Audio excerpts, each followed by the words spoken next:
Thank you very much, Mr. Speaker, and I'm very, very pleased to rise today to be the final Conservative Member of Parliament to speak in favour of ending this wasteful and ineffective long gun registry. I'm also very pleased to be here and to be able to stand and to work on behalf of law-abiding firearms owners in this country who use firearms for legitimate purposes, who are not criminals. They have never been criminals, and in fact, Mr. Speaker, they contribute so much to our country. They love this land, and I'm honoured to be able to stand here on their behalf and to be able to work so hard with the good people, these good Canadians. Mr. Speaker, we have been discussing this important issue for 17 years, and I'm very pleased to report that the end is finally in sight. In a very short time, we will vote for the very last time on the future of this wasteful and ineffective measure, and it has been wasteful and ineffective by every count. It cost almost $2 billion. In fact, CBC has reported it cost over $2 billion to implement the long gun registry. Every individual, every party, every group, no matter what side of the debate you are on, acknowledges that $2 billion is far too much money. It has been a waste of money. If we just look at what we could have done with $2 billion, Mr. Speaker, in terms of helping young people, helping individuals and young people who might be involved in gang activity, putting more police on the street, helping victims of violence. Mr. Speaker, I think all of us could have a very positive contribution that we could suggest in terms of helping our country to reduce violence with $2 billion. But setting up a long gun registry which targets law-abiding Canadians and making them criminals has been a complete waste. Mr. Speaker, I think that through this entire time, and even while studying the file before I became a Member of Parliament, there's never been one example, there's not been one instance, there's been absolutely no proof that the long gun registry has done anything to reduce violence or to stop a single gun crime. And that's why, Mr. Speaker, the long gun registry must go, and that's why it will go. I would like to thank the member from Yorkton Melville. He truly is the elder statesman on this issue. Even before ordinary Canadians had caught on to the systemic problem that was the long gun registry, he was fighting to have it abolished. I can tell you, Mr. Speaker, that one of the issues that gets people in my riding very upset, and rightly so, is the long gun registry. I think all of us have heard loud and clear from our constituents on this issue. I know that on this side of the House, when many of us go back to our ridings, the majority of us go back to our ridings, one of the issues and one of the questions that we get asked all the time, in fact, I just did a series of town hall meetings throughout my riding, and the question came up all the time: when are you going to get rid of the long gun registry? When is it going to end? Finally, we can say that the end is near. The final vote will happen in this House tonight. Frankly, Mr. Speaker, the Liberal introduction of this nonsensical policy is the reason that many of us are here today. In the last Parliament, I introduced a private member's bill to end the long gun registry that only targets law-abiding hunters, farmers, and sports shooters. Mr. Speaker, in the end, we came within a hair's breadth of ending the long gun registry at that time with Bill C-19. We were all disappointed to see it defeated. Unfortunately, Mr. Speaker, some individuals on the other side of the House broke faith with their constituents. They told their constituents they would vote to end the long gun registry, but they didn't. Instead, they voted in the interests of their party bosses. But, Mr. Speaker, as you know, every cloud has a silver lining, and we decided, Mr. Speaker, on this end that we might have lost a battle, but we determined that we would not lose the war. And so we made an effort to get out, to talk to Canadians. Mr. Speaker, we knew that we needed a majority government. We needed a mandate from Canadians in order to end the wasteful long gun registry, and that is exactly what we did. Mr. Speaker, listening to Michael Ignatieff's demands that all Liberals vote to keep on criminalizing law-abiding gun owners meant that we exchanged Liberal Larry Bagnall for the Conservative member from the Yukon.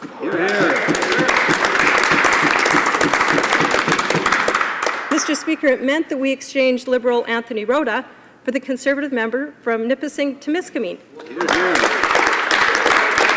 And Mr. Speaker, it meant that we exchanged Liberal Mark Holland for the Parliamentary Secretary to the Minister of Natural Defence, the Conservative MP for his Great Trades.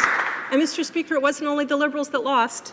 Listening to the big union bosses in the back room of the NDP did not work out so well for some of those members either. The good people of Sault Ste. Marie made what some would call an MP upgrade, from Tony Martin to the Conservative member from Sault Ste. Marie. Mr. Speaker, I would encourage members on the other side to remember this. It was not only Conservatives who campaigned to end the long gun registry. And Mr. Speaker, I'm talking about the most recent election.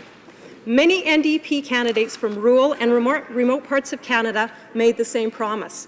For example, the member from Skeena-Bulkley Valley, who has his eye on the big chair in the front row, said, and I quote, "I have always said that when there was a clear opportunity to vote to scrap the long gun registry, I would do just that." Mr. Speaker, I think that someone who wants to be leader of the opposition needs to be honest and straightforward with Canadians. And so I encourage this member to stand by his words when he votes tonight. This member will have a clear opportunity in a few short minutes. Mr. Speaker, we also have the member from the Western Arctic, who just a few short months ago in the most recent election stood in a church in downtown Yellowknife and in an all-candidates debate told everyone, and I quote, "Vote for me, vote for the Conservatives. It's the same. We will both vote to end the long gun registry," unquote. Unbelievable. I hope he stands by his word tonight, Mr. Speaker, because I can tell you that all Conservatives, he's right, Conservatives will vote to end the long gun registry. Yes, we will.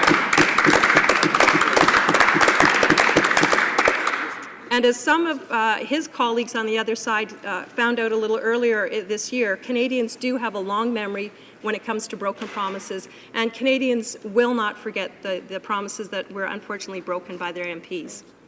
Mr. Speaker, let's look at these facts. Whether it's in coffee shops, in hockey arenas, over kitchen tables, or in the House of Commons, the debate on this issue has been going on for years, and every side has been heard. Myths have been perpetuated. Myths like the police use the long gun registry 17,000 times a day, which is just beyond ridiculous. That myth, Mr. Speaker, has been corrected because we know, we've heard time and time from testimony that frontline officers don't use the registry. They can't count on the data. It's a useless system. They know they can't depend on it. They would rather see resources go to help them do their job. Hear, hear. Another myth, Mr. Speaker, like the long gun registry, is gun control, and it stops crime and domestic violence. Mr. Speaker, that myth is very disturbing to me. The long gun registry has nothing to do with gun control because it has no way of actually stopping individuals from acquiring firearms. And because of that, it cannot stop or intervene in domestic violence. Mr. Speaker, we need to speak honestly about gun crime, how people get guns, why they shouldn't have guns, and we need to make sure we have laws that actually keep guns out of the hands of people who are dangerous. Mr. Speaker, that's a myth that throughout this debate we've been able to talk about and we've been able to straighten out. We have discussed every angle of the long gun registry, and thankfully everyone has had a chance to be heard. Canadians know where they stand on this issue, and we believe, Mr. Speaker, it's behind us, their government. We believe this because every single Conservative candidate, from downtown Vancouver to northern Manitoba, to the suburbs of Toronto, to the Maritimes, stood and told Canadians that they believed the time had come to end the useless long gun registry. And because of that, Canadians gave us the strong mandate to keep our promises. That's exactly what we said we would do, and that is exactly what we will do. And so I encourage all members today to think about the wishes of their constituents. I encourage them to think about rural Canadians and Canadians who live in remote parts of this country, Canadians who use their firearms every day as tools to do their work, whether it's on their farms. For some Canadians, it's actually how they get food, is by using their firearms. These are law-abiding Canadians, as my colleagues pointed out, who are less likely to commit a crime with a gun than the rest of us who don't own firearms. So think about all of these people. Think about the facts. And I encourage members opposite to vote in support of ending the long gun registry once and for all. Mr. Speaker, I look forward to this bill going to the other place and being passed into law as soon as possible. And once again, it's been an honor and a privilege to stand up for the people of Portage-Lisgar, for law-abiding long gun owners in this country, and for the Conservative colleagues that I work with. Thank you, Mr. Speaker. Question et commentaire. L'honorable député de Portneuf, Jacques Cartier. Merci beaucoup, Monsieur le Président.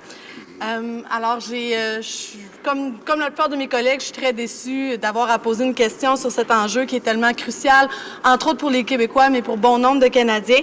Un peu plus tôt, ma collègue de Notre-Dame-de-Grâce-la-Chine a fait un discours qui prônait le maintien du registre avec amélioration, bien entendu. Pendant ce discours, elle a mentionné toute l'importance que le registre des armes à feu a dans le travail des intervenants qui travaillent dans la prévention du suicide. Dans mon comté, Portneuf-Jacques-Cartier, il y a aussi un organisme, l'Arc-en-Ciel de Saint-Raymond-de-Portneuf, qui m'a mentionné exactement les mêmes considérations. Et j'aimerais savoir, outre les forces policières, les chefs de police, les autres intervenants de première ligne, comment ma collègue d'en face peut leur répondre, comment elle peut expliquer le démantèlement du registre alors que les intervenants de première ligne, comme ceux qui travaillent à la protection du suicide, eux, ils trouvent que c'est excessivement important dans leur travail et ça les aide. J'espère qu'on va pouvoir éviter la propagande habituelle, par contre. Merci. L'honorable secrétaire parlementaire. I thank the honourable member for that important question. All of us are very concerned with suicide rates in Canada. We want to do everything we can to reduce suicide. But we heard at committee that actually organizations that work to prevent suicide have absolutely no access to the registry at all. But Mr. Speaker, where we can receive input and where we can strengthen our gun control program in Canada is in the licensing process, so that if individuals are at risk, whether it's mental illness, whether it's depression, whether there are other factors that come into play that cause people to have such desperate actions, we want to make sure that they don't have access to firearms or to other things that they can use to commit suicide. But I do just want to correct my colleague. There's only police have access to the registry. We heard testimony that there are no kind of social agencies. Paramedics don't have access to the registry. Emergency physicians do not have access to the registry. So I just wanted to clarify that for my honourable colleague. Questions and comments? The honourable member for St. Paul's. Sure. I guess I would like to ask the honourable member that, seeing that the number of women killed by their intimate partners in any given year is 7 times greater if there is a gun in the house, is there something that she would like to say to the families of the victims of people who have died at the hands of long gun? Parliamentary Secretary. Mr. Speaker, all of us are concerned with violence of any kind, and specifically when women are killed by the men that they trust the most. All of us, whether we're mothers, daughters, are extremely concerned. And I think what we differ on is how do we actually make some effective changes. So when it comes to how women are killed in Canada, unfortunately, the majority of times that women are killed, it's with knives. Then the majority of times they're beaten or they're strangled. And then the fourth time, about 9% of women are killed with guns, including handguns. Any way that women or men are hurt or murdered in this country is wrong. So in terms of guns, Mr. Speaker, what we need to do again is look at our licensing process. Maybe there's ways that we can strengthen it. We also need to help families, and we need to help men and women who are struggling with issues in their family. We need to have safe places for women to go. This is a huge issue that has everything to do with helping families, but not counting guns. That doesn't do anything to stop family violence.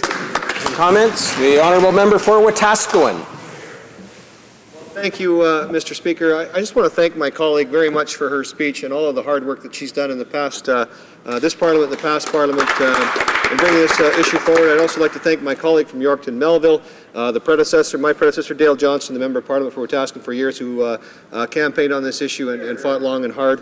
And I just want to thank all of the constituents in my riding of Wetaskiwin who supported me on this particular issue. There isn't one issue that I get more questions on, and that question is when will we see the end of the wasteful, ineffective long gun registry? And I would just like to ask my colleague, give her every opportunity to say thanks to all of the organizations, the police forces, and so on across this country, the common sense law-abiding citizens that have been, their sensibilities have been offended so long by this legislation. If there's anybody she would like to thank, I'd like to give her that opportunity to do so. Parliamentary Secretary. I do appreciate that opportunity. Whether it's individuals, hunting groups throughout Canada. I was actually in Saskatchewan on the weekend speaking to the Saskatoon anglers and hunters, police officers who've come forward, police chief like Rick Hansen from the Calgary Police Service, one of the biggest cities in Canada, and he stood with us and stood against the long gun registry. So I certainly want to thank those people. I think, Mr. Speaker, when you look at this issue, there have been so many individuals and groups that have been working for a very, very long time, and many of them gave up hope. They didn't know if we actually would see an end to this. So I'm thankful, as my colleague is, to our constituents and to so many of the groups and the individuals who have worked so hard and stood with us, especially, I have to say, those frontline officers, frontline police officers who came to committee. We really needed them, and we appreciated what they did. Thank you.